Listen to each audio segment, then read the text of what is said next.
Watch this shit, watch this shit. See ya. Zone A captured. Have advanced. Gained the lead. We're back in D1, baby.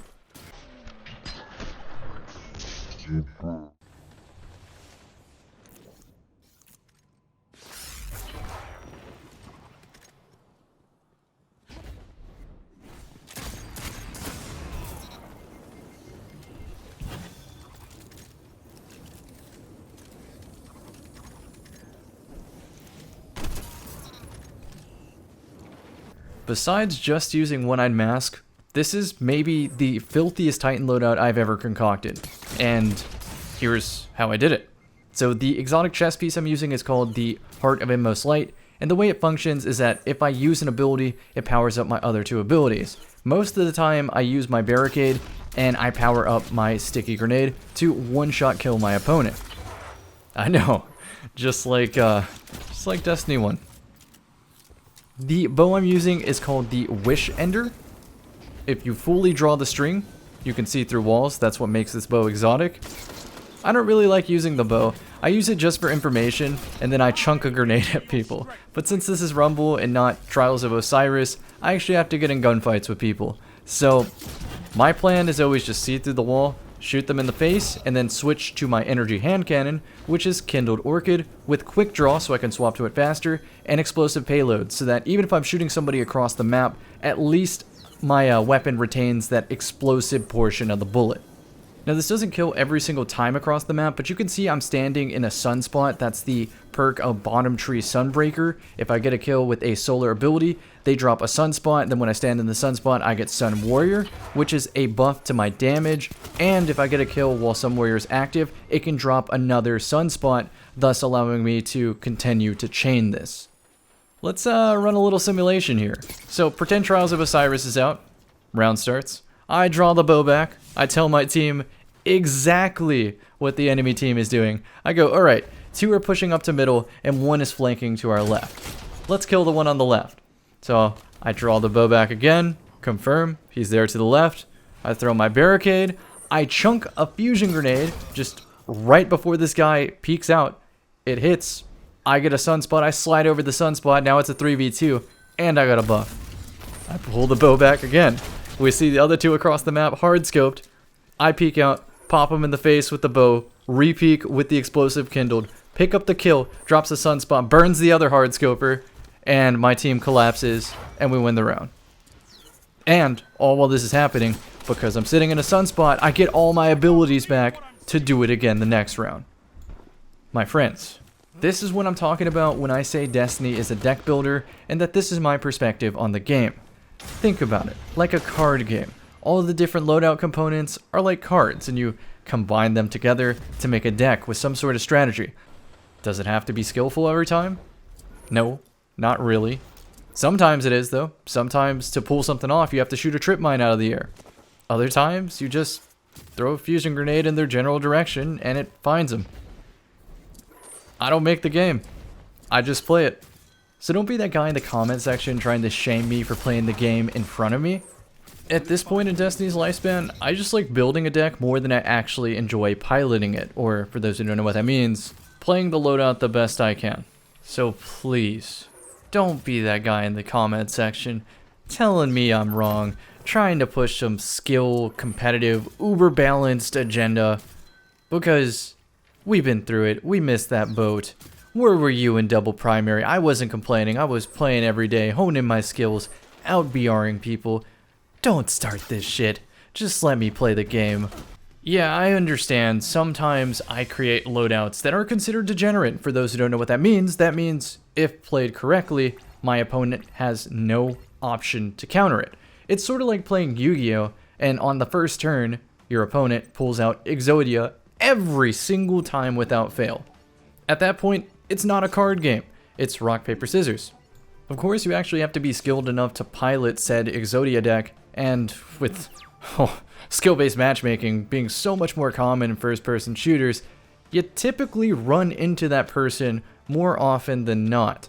So on the flip side, when I see these threads of unbalance with players wanting to unravel the whole sweater, revealing a degenerate loadout, and the devs are on top of it and start washing away some of this unbalance, and I'm giving them the thumbs up, and I'm getting hated on for giving them the thumbs up, that shit needs to go too on this channel. There can be a compromise. It doesn't have to be all buffs. It doesn't have to be all nerfs. There could be a balance at which the game isn't hyper competitive, and the game isn't an Exodia deck 24/7. And that's a really hard job to do, so you gotta give the devs credit. So with that lengthy disclaimer out of the way, I can definitely tackle more videos like this in the future without having the need to field every toxic comment in the comment section. And for everyone else, thank you so much for supporting the channel. You're the best. For the rest of the video, I'll just talk about what goals I have for videos in the future here. So short term, I want to make progress on my free-to-play account. I'm going to play some Iron Banner, do Nightfalls, get all sorts of materials, and just keep learning so that by the time Season 10 rolls around, I can do all the testing on what shotguns are good, what primaries are good, what supers and abilities I anticipate to be good, and apply that to some sort of free-to-play formula and make a guide, localize it in a lot of different languages so that new players feel welcome and know exactly what to do when starting up Destiny 2. Besides that, it'll be the usual Destiny 2 PvP commentaries where I just take some random stuff in my vault, or I have a specific task for the day, and just rant about whatever while I play, live for your enjoyment. In addition, there'll also be raw gameplays where the gameplay sort of just speaks for itself, and on rare occasions, the fun with friends where I get together with my clanmates and we experience all sorts of shenanigans. As for the longer term goals, I'm picking up a second game on the channel. I'm playing Phantasy Star Online 2. That's a game that has been in Japan for the last 8 years and is finally releasing in North America, so I can't wait to sink my teeth into it and start making my own specific brand of content for that game. And don't be afraid, don't pretend like because I'm playing 2 games at once, the Destiny content is going to suffer, because I thought way ahead. I've been playing a lot of PvE in the background trying to future-proof my vault so that no matter what balancing patch Bungie comes up with, I always have the best in slot gear. Or at least adequate enough gear so that if Trials of Osiris is on the weekend and I want to play with some community members and teach my stream how to have fun at Destiny 2, I can at least do that. You'll probably hear me mentioning Phantasy Star Online 2 a lot because I don't want this to come as a surprise. It certainly wasn't a surprise to me, at least, because I wouldn't even be playing Destiny if I never played Halo back in the day, if I never played Phantasy Star Episode 1 and 2 back in the day, and if I never played RuneScape back in the day. I just would not be the Destiny player that you enjoy content from if it wasn't for these games having some sort of influence. So you'd probably understand my decision to add the game to the channel with that background information. If anything, sharing content between Phantasy Star Online 2 and Destiny 2 on my channel moving forward is probably the call. I feel I'm going to hit my stride the best by mixing content with the 2 games than doing one or the other. Let me explain real quick. So I played Destiny for 5 years. Of those 5 years, my favorite era was the Destiny 2 double primary era, because if I was good, I won games, and if someone was better, they beat me. It came down to who was the better shot, who had better team coordination, and just overall first-person shooter fundamentals. I really enjoyed that when it took place in the Destiny universe. But unfortunately, the game has just shifted its vibe and is more like a Mario Kart of first-person shooters, and that's not totally wrong. I still enjoy the Destiny universe, I still enjoy the deck-building aspect, but that never-ending climb of getting better, that drive, is just not there anymore. And a game like Phantasy Star, with its brutally difficult PvE, that can keep me engaged probably past my skill cap. Like, I don't even think I will be good enough to complete all the content in this game. And honestly, that's a perfect pairing for where I'm at with Destiny 2 right now. I'll be playing a PvP session, and eventually I'll just get frustrated because there's something out of my control that makes it so that I just can't satisfy that drive to improve, because that is just an impossible barrier in front of me. So pretty much it'll be the yin to the yang. PSO2 might even influence other games again to start ramping up the difficulty and really treating it like an MMO again. Anyhow, PSO2 isn't the only game coming out in 2020. There's obviously going to be Halo Infinite, which is near and dear to my heart. And then there's going to be Project A. Now, I don't know too much about this game. It's by Riot, but it apparently seems to take influence from Counter-Strike Global Offensive and Overwatch and somehow mixes the two together. And I'm standing on the sidelines trying to get as much information about it as I can to really try to figure out if it's something I'm actually interested in. Other than that, there'll be a couple one-off games like the Destroy All Humans remake. I'm excited for that one. I'll definitely play through it at least on stream, and maybe I'll make some YouTube content, a Let's Play or something.